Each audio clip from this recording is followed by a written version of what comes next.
Okay, hello everybody. Welcome to Korean Atlanta Mentorship. So we're just gonna do a quick review of Velocity Banking today, learning how to pay off $20,000 of credit card debt.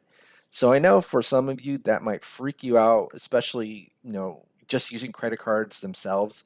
When you see these really high interest rates, like, oh my goodness, it's the end of the world, right? But here's the thing. If we use Velocity Banking, we can easily pay off $20,000 of credit card debt probably under a year, right?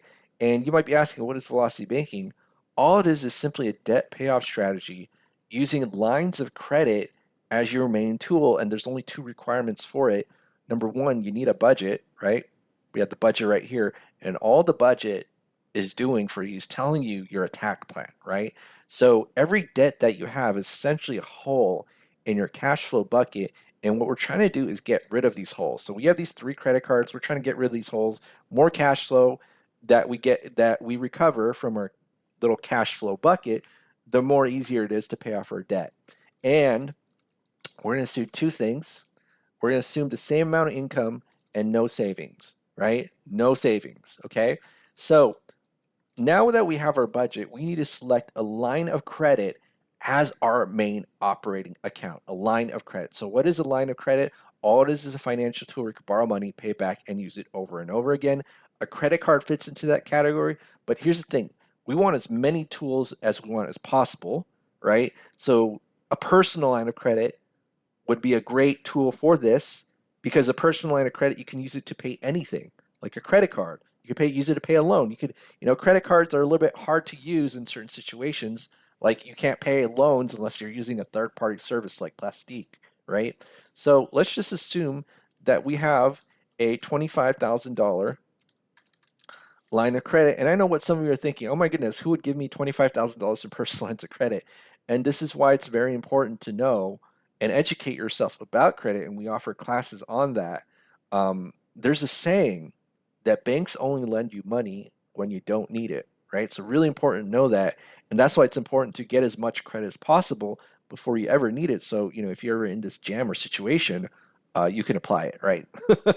So let's go ahead and do this. We have our line of credit, 25,000 as our main operating account. And so now we just got to finalize that budget, okay? So here's the thing. Let's just assume that we just do a simple debt transfer. This is $20,000 of credit card debt, okay?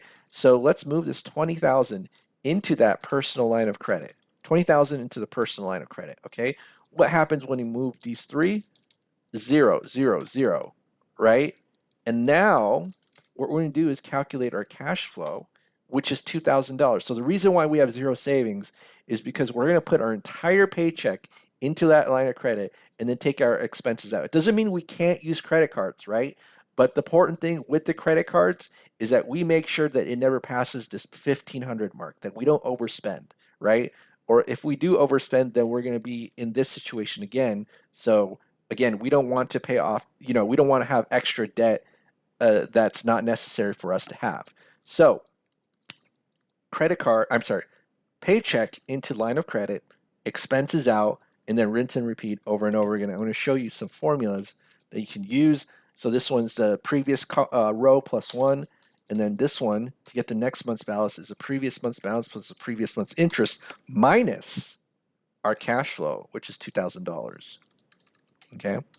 And so now what we're going to do is calculate the interest because after every month we get the interest, average daily balance, divide by 12, right? Multiply it by the interest rate, divide by 12. The average functions just give you an estimate for the average that might or may not appear in your card, or I'm sorry, your statement balance.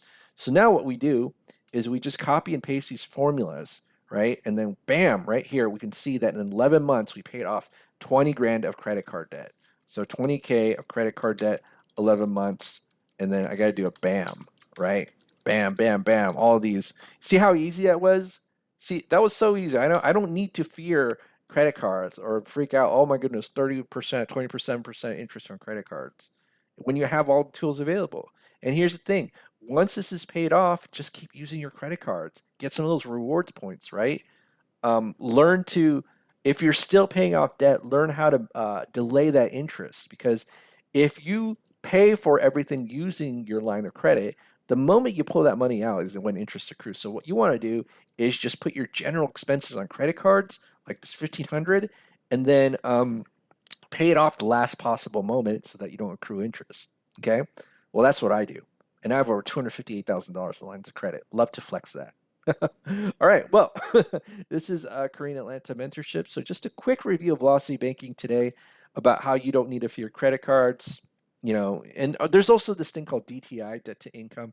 So, the banks in general will never lend you money that they don't think that you can handle, right? So if you have like $167,000 in credit card debt, you probably make a really good money, like 10 grand of credit card debt. I'm not credit card debt, 10 grand of income or something like that, right? Which I've done in other scenarios. But all right, well, that's the end of this video for today. If you're interested in joining our group, go ahead and click the Google form link below. Other than that, have a great day and we'll speak next time.